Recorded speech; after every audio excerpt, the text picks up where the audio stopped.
कलयुग का आरंभ। अभिमन्यु के पुत्र राजा परीक्षित के राज्यकाल की घटना है। राजा परीक्षित का जीवन बहुत पवित्र था। वे कुरु जांगल देश के सम्राट थे। राजा परीक्षित को मालूम हुआ कि उनके राज्यकाल में कलयुग का प्रवेश हो गया है, तो वे सेना लेकर दिग्विजय के लिए निकल पड़े।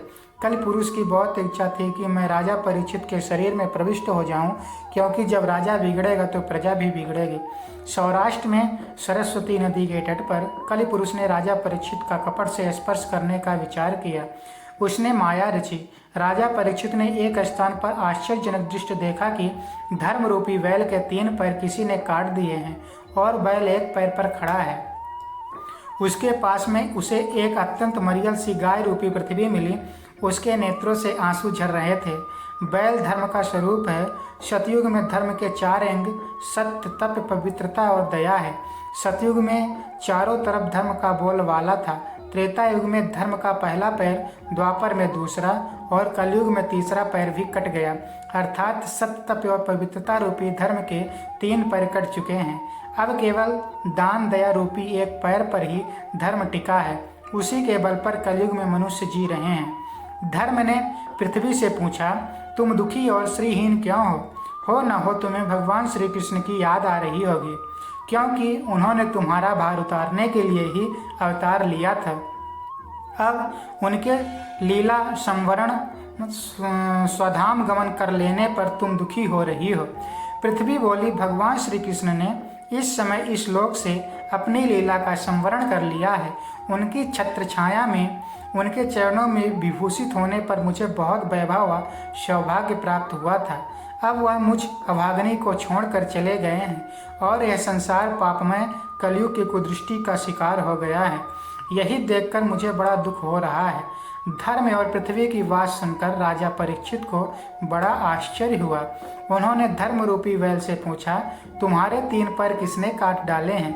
मैं उसको सजा दूंगा। धर्म रूपी बैल ने कहा, काल, कर्म और स्वभाव मनुष्य के सुख दुख के कारण है। कौन सुख देता है और कौन दुख देता है, इसका निर्णय अभी तक नहीं हो सका है। राजा परीक्षित ने देखा कि एक राजवेशधारी शूद्र पुरुष, जो कि कल था, गाय और बैलों को डंडों से पीट रहा था, लातों से ठोकर मार रहा था। राजा परीक्षित को आश्चर्य हुआ कि मेरे राज्य में कौन गाय और बैल को त्रस्त कर रहा है। राजा को गो ब्राह्मण प्रतिपाल कहा जाता है। उन्होंने सोचा, जिस राजा के राज्य में दुष्टों के उपद्रव से प्रजा त्रस्त रहती है, उस राजा की कीर्ति, आयु, ऐश्वर्य और परलोक नष्ट हो जाते हैं। राजा परीक्षित समझ गए कि यह कल ही है जो गाय रूपी पृथ्वी और बैल रूपी धर्म को त्रस्त कर रहा है। फिर भी उन्होंने उस व्यक्ति से पूछा, अरे दुष्ट, तुम कौन हो? इसे क्यों पीट रहे हो? उस व्यक्ति ने कहा, मैं कलि हूँ, मैं अपना काम कर रहा हूँ। राजा ने क्रोधित होकर कहा, मैं तुम्हें यहाँ नहीं रहने दूंगा। कलि ने कहा, पहले मेरे गुण दोष तो सुन लो, तब निर्णय लेना।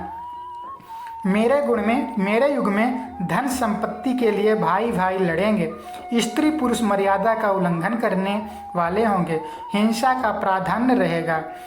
मानव अल्पायु और अल्प बुद्धि होंगे। लोग मांस मदिरा का सेवन करेंगे। कल की बात सुनकर राजा ने तिलमिलाते हुए तलवार निकाला और कहा, बस अब हद हो गई। तुम्हारे प्रभाव से तो मानवता ही लुप्त हो जाएगी, अतः मैं तुम्हें मार डालूंगा। कल ताड़ गया कि ये तो अब मुझे मार ही डालेंगे। उसने तुरंत कहा, राजन, मुझ में एक बड़ा भारी गुण है। सतयुग में दीर्घ काल तक जप तप व्रत उपवास करने से, त्रेता युग में बड़े बड़े यज्ञ करने से, द्वापर युग में भगवत पूजन सेवा से जितना पुण्य मिलता है, उतना पुण्य मेरे काल में प्रेम से भगवान नाम जप करने से मिलेगा। अर्थात कलयुग में भगवान नाम रूप से जीवों का कल्याण करते हैं। राजा परीक्षित की बुद्धि भ्रमित होना, कल ने राजा परीक्षित के पैर पकड़ लिए और कहा, मैं आपकी शरण में आया हूँ, मुझे ना मारिए। वीर पुरुष शरणागत को कभी नहीं मारते हैं। राजा परीक्षित का कल से स्पर्श हुआ और उनकी बुद्धि बिगड़ गई। अति पापी या अति कामी के स्पर्श से उसके पाप के परमाणु मनुष्य के शरीर में प्रवेश कर जाते हैं। स्पर्श से अनेक दोष आते हैं। राजा परीक्षित की गलती जिससे कलयुग का प्रवेश हुआ। बोलिए वृंदावन बिहारी लाल की जय।